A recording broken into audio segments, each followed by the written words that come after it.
loading up over. मित्रांनो, मी तेजस निगम आपलं स्वागत करतो आपल्या लाडक्या आणि आवडत्या युट्यूब चॅनल मध्ये TMT वेंडर. सर्वप्रथम तुम्हाला व तुमच्या फॅमिलीला माझ्याकडून व आपल्या TMT फॅमिलीकडून दीपावलीच्या हार्दिक शुभेच्छा. तर आजचा ब्लॉग हा खूप विशेष होणार आहे.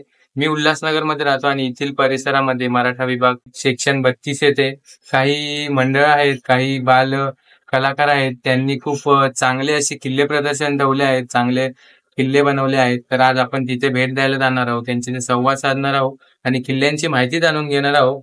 तर चला मग ब्लॉगची सुरुवात करूया.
जय भवानी, जय शिवराय. आमच्या मंडळातर्फे तुम्हा सर्वांच्या हार्दिक शुभेच्छा. दरवर्षीची जी संकल्पना आहे ती राबवत आम्ही यावर्षी देखील किल्ल्यांची प्रतिकृती साकारण्याचा प्रयत्न केला आहे. तर यावर्षीचा जो आमचा प्रयत्न आहे तो किल्ले पन्हाळगड, मसाई पठार, पावनखिंड व विशाळगड या संकल्पनेचा आहे. तर आपण पहिलं जाणून घ्या किल्ले पन्हाळगड याच्याबद्दलची एक माहिती. किल्ले पन्हाळगड हा कोल्हापूरपासून 20 किलोमीटर अंतरावरती उत्तर पश्चिमेस असणारा एक गिरीदुर्ग आहे. या गिरीचं नाव सगळ्यात पहिले पुरातन काळामध्ये आपल्या पौराणिक मान्यतेनुसार ब्रह्मगिरी असं होतं, कारण इथे ब्रह्मदेवाचं वास्तव्य होतं. त्यानंतर इथे सतयुगात, द्वापरयुगामध्ये पराशर ऋषी यांचं वास्तव्य होतं. त्यांची ती गुफाही आपल्याला पाहायला भेटते, पण या जागेचं नाव पराशरगिरी असंही होतं. तदनंतर नाग जमातीच्या लोकांनी इथे वास्तव्य केलं म्हणून या जागेचं नाव नाग पन्हाळगड असं होतं. आणि नंतर मग 1178 ते 1209 या दरम्यान शिलार राजा भोज द्वितीय यांनी इकडे किल्ला बांधायला घेतला आणि त्यांनी या जागेचं नाव, या किल्ल्याचं नाव पन्हाळगड असं ठेवलं. आणि त्याच दरम्यान त्यांनी एक अजून एक किल्ला बांधला ज्याचं नाव होतं खेळणा, म्हणजे या कोल्हापूर प्रांतामध्ये. तर सगळ्यात पहिले आपण या पन्हाळगडाचं जरा वैशिष्ट्य पाहून घेऊया. पन्हाळगडावर एकूण 300 बुरुज आहेत आणि त्यापैकी जे मुख्य बुरुज आहेत ते 5 आहेत.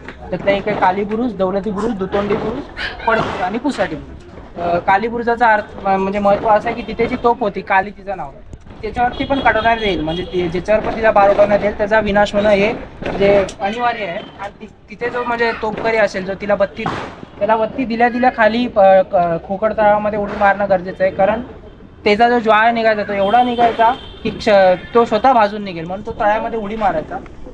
दुसरा आहे दौलती बुरुज यासाठी, कारण तिकडे सगळी दौलत ठेवण्यात यायची. नंतर येतो तो एक दुतोंडी बुरुज यासाठी, कारण तिथे जे चढायचे मार्ग आहेत ते 2 मार्ग आहेत म्हणून त्याचं नाव दुतोंडी. पडकोट आणि पुसाटी हे आजूबाजूच्या परिसरावरती लक्ष ठेवायला व जर शत्रू आला तर त्याच्यावरती तोफा उडवायला, त्यासाठी ते महत्त्वाचे असे 2 बुरुज आहेत. आणि जर वास्तू आपण पाहिली तर एक सज्जा कोटी आहे, जिथून म्हणजे किल्ल्याचा जो कोणी राजा किल्लेदार असेल तो पन्हाळगडच्या पायथ्यावरती लक्ष ठेवेल की कुठला शत्रू कसा काय पावलं उचलतो ती. दुसरी गोष्ट म्हणजे तिकडे एक राजवाडा आहे जो आताही आपल्याला पाहायला भेटतो. जो कोणी तिकडे पन्हाळगडावरती राजा असेल त्याच्या राहण्याची सोय व्हावी म्हणून तो राजवाडा आहे. त्याच्याच मागे एक सोमेश्वराचं मंदिर आणि एक सोमेश्वराचं तळाव असं त्याला म्हणतात. एक कलावंतिनीचा सज्जा होता, नायकिनीचा सज्जा, जिथे म्हणजे नृत्य कला वगैरे दाखवण्यात यायची. तो नंतर उद्ध्वस्त करण्यात आला. त्याला लागून एक अंधार बावडी आहे जिथे शत्रूंना कैद करून ठेवायचे. एका प्रकारची ती त्या काळची जेल होती म्हणून तिचं नाव अंधार बावडी. आणि तिथे सूर्यप्रकाश अजिबात नाही पडत, अगदी किती कडक ऊन असलं तरी तिथे सूर्यप्रकाश नाही जात म्हणून त्याचं नाव अंधार बावडी. गडावरती मुख्य 3 तळे आहेत, एक गोपाळ तीर्थ आहे, एक खोकड तळाव आहे आणि एक सोमेश्वराचा तळाव आहे. गडावरती 3 अंबरखाने देखील आहेत, त्यापैकी 2 जे आहेत ते पूर्वीपासून आहेत, ज्यांचं नाव गंगा आणि यमुना. पण नंतर जेव्हा ब्रिटिश काळामध्ये रसद वाढण्यात आली तेव्हा अजून एक अंबरखाना बनवला जिचं नाव ठेवलं गोदावरी. गडावरती चढायला 2 मुख्य द्वार, एक विष्णू चौकाचा 3 दरवाजा आणि दुसरा 4 दरवाजा. 4 दरवाजा यासाठी कारण ते 4 दरवाजे सलग नागमोडी होते म्हणून त्यांच्यावर चढायला शत्रूला अवघड पडायचं म्हणून या जागेचं नाव चार दरवाजा. त्या व्यतिरिक्त जे चोर दरवाजे होते त्याच्यामध्ये एक येतो नृसिंह दिंडीद्वार, एक राजदिंडीद्वार आणि एक वाघ दरवाजा. एक उद्यान देखील आहे ज्याचं नाव आहे तबक उद्यान. महालक्ष्मीचं मंदिर आहे आणि अख्ख्या महाराष्ट्रात अख्ख्या भारतात एकत्र अशी 2 मंदिरं जी कुठे पाहायला नाही मिळणार ती या गडावरती आहे. त्यांचं नाव छत्रपती शिवाजी महाराजांचं मंदिर आणि छत्रपती संभाजी महाराजांचं मंदिर. आता आपण पन्हाळगडच्या इतिहासाकडे वळूया. पन्हाळगडाचा इतिहास म्हणजे मराठी ह्याच्यामध्ये जर आपण पाहिला हिंदवी स्वराज्याच्या ह्याच्यामध्ये तर 1659 मध्ये जेव्हा महाराजांनी अफजल खानचा वध करून आदिलशाही मुलकाकडे त्यांनी आपली वाट वाढवली त्या दरम्यान जो 14 दिवसांच्या कालावधीमध्ये जे 21 किल्ले जिंकले त्यातला जो एक किल्ला होता तो म्हणजे पन्हाळगड. त्यानंतर महाराजांनी जो 21वा किल्ला जिंकून जे वाचण्यास आले तो हा पन्हाळगड. त्यावेळेला अली आदिलशाची जी आई होती बडी बेगम जिला म्हणतात तिने ती संतापात येऊन तिचा अजून एक सैनिक पाठवला त्याचं नाव होतं सिद्दी जोहर. त्याबरोबर त्याचा जावई होता सिद्दी मसूद आणि रुस्तमे जमात जो तिथला वजीर होता तिच्या दरबारातला आणि अफजल खानचा मुलगा फाजल खान या चौघांना महाराजांच्या मोहिमेवरती दुरुस्त करण्यात आलं. आता पहिले तर महाराज निर्धास्त होते 4 महिने की पावसाळ्यापर्यंत हा शत्रू काय इथे दम धरू शकणार नाही, पावसाळ्यामध्ये याला जावंच लागेल. तर कुठल्याही शत्रूला पावसात कसं राहायचं, कसं स्वतःला वाचवायचं, रसदीला वाचवायचं ते माहिती नव्हतं.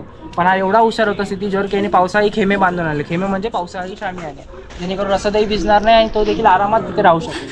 आता या दरम्यान पत्रव्यवहार चालू होता त्याला गाफील ठेवण्यासाठी.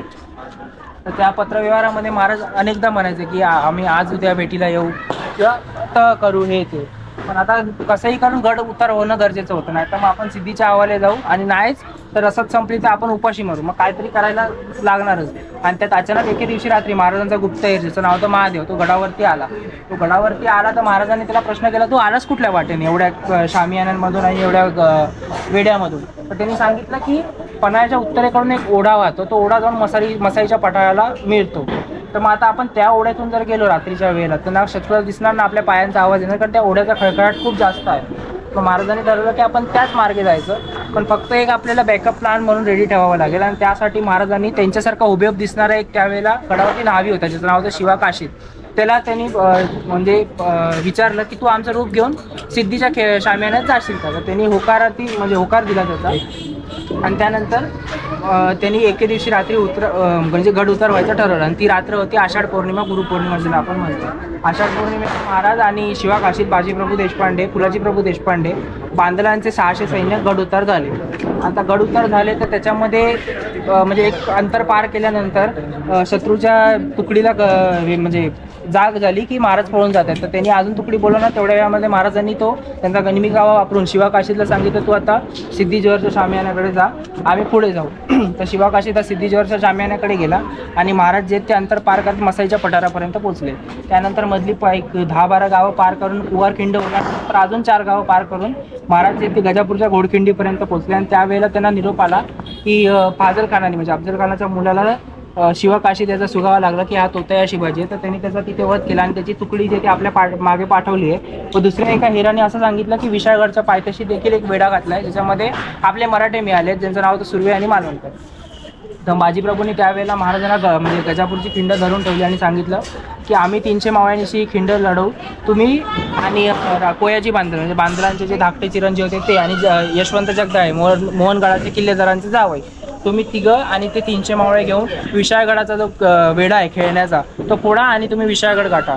तेव्हा महाराजांनी त्यांना म्हणजे नकार दिला की आपण आता एवढं वाट एकत्र आलोय तर यापुढे आपण एकत्र जाऊ. त्यांनी सांगितलं की नाही आम्ही वडीलधारे म्हणून तुम्हाला आज्ञा देतो की तुम्ही इथून जा ही खिंड आम्ही लढवू तुम्ही राहिलात तर हा हिंदवी स्वराज्य राहील आम्ही राहून आमच्यासारखे अनेक मारण्याला तयार हो.